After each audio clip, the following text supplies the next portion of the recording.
Kennedy Jr. would be his pick to lead the Department of Health and Human Services, most Democrats said they were outraged because of his anti-vaccine crusade and conspiracy peddling.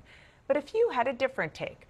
Democratic Colorado Governor Polis quickly posted on X that he was excited and looked forward to partnering with him.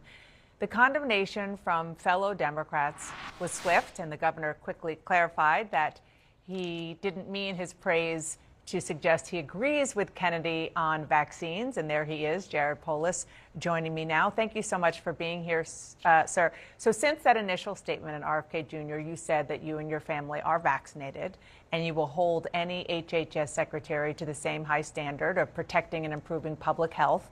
And you hope RFK Jr. can separate his, quote, incorrect personal beliefs from the work he does on chronic disease.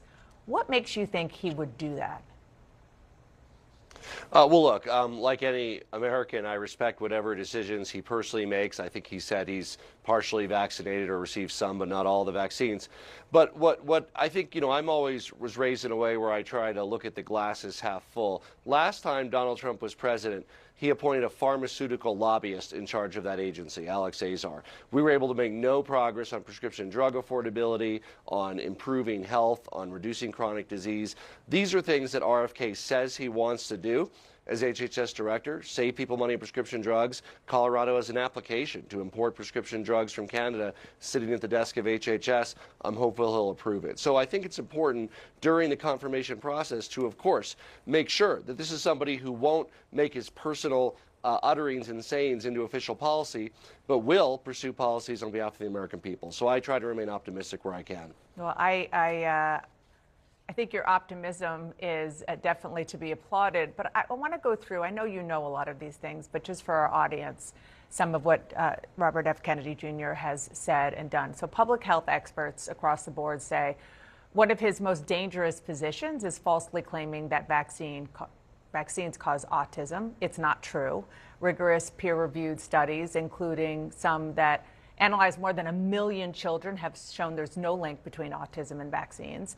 He's claimed there's evidence the 1918 influenza pandemic was vaccine-induced. That is not true. He suggests HIV is not the cause of AIDS. That is not true. He said COVID-19 was targeted to attack Caucasians and Black people, and that Ashkenazi Jews and Chinese people are most immune. That is also not true. I'm an Ashkenazi Jew, and I got COVID. I get that you believe, sir, that RFK Jr. does make important points on the negative impact of pesticides, terrible, processed foods, horrible, some of the ag policies in the United States, I totally get it. But can you just explain why that outweighs just some of what I listed about the misinformation that has real-life consequences if he would be in charge of HHS? To be clear, those things are completely false about vaccines causing autism. Vaccines have saved millions of lives. You can look at how a lot of diseases that were the scourge of prior generations are all but eliminated or eliminated today. And look, I supported Kamala Harris. I wish that we were talking about her appointments and how wonderful they were, including for Health and Human Services.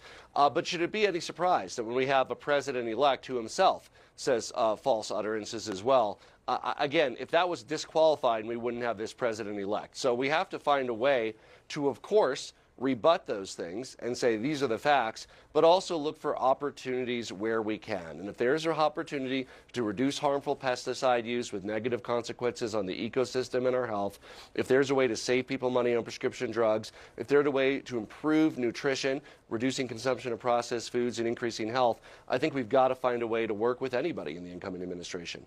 And just on vaccines, I mean, in your home state, because of some of the rhetoric that we've heard from RFK Jr. and people like him, you've seen a decrease in vaccinations in the 2023-24 school year. 92.1% of the students were vaccinated. Among kindergartners, it fell to 90.1%. It sounds like a lot, but it's certainly going down. Are you concerned about that?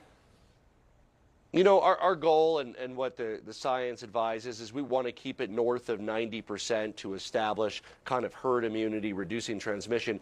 Parents who make what I consider to be an ill-informed decision, it is their decision not to vaccinate their child, are of course putting their child at greater risk. So again, I encourage everybody to look at the data. It's not something that people should do at the point of a gun. It's something people should do because it helps save the lives of those that they love the most. I want to turn to the state of your party.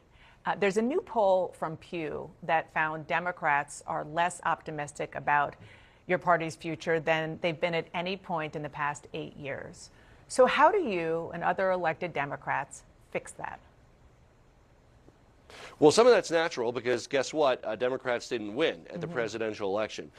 Did we come close in the House? We did. Did we only lose a couple Senate seats? We did.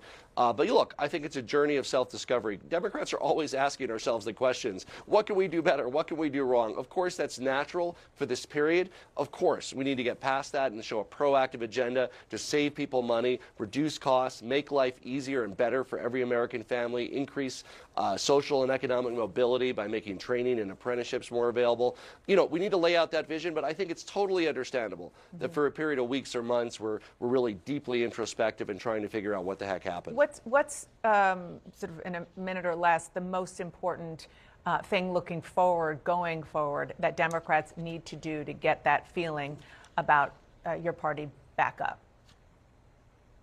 Look, I think we need to show that we're the party of everybody, right? It's not on class lines, it's not on race lines, it's not on gender lines. We represent your interests, the American people, to reduce cost, to save you money, to reduce the tax burden, to increase opportunity and jobs. There's going to be a lot to take on in the next administration. If they go with tariffs, that's going to increase costs by 20% on nearly every household item. We should go hard at that and also talk about expanding markets across the world for made-in-America products and produce. And if we have that positive, forward-looking agenda, I know we're going to win back the hearts and minds of the American people.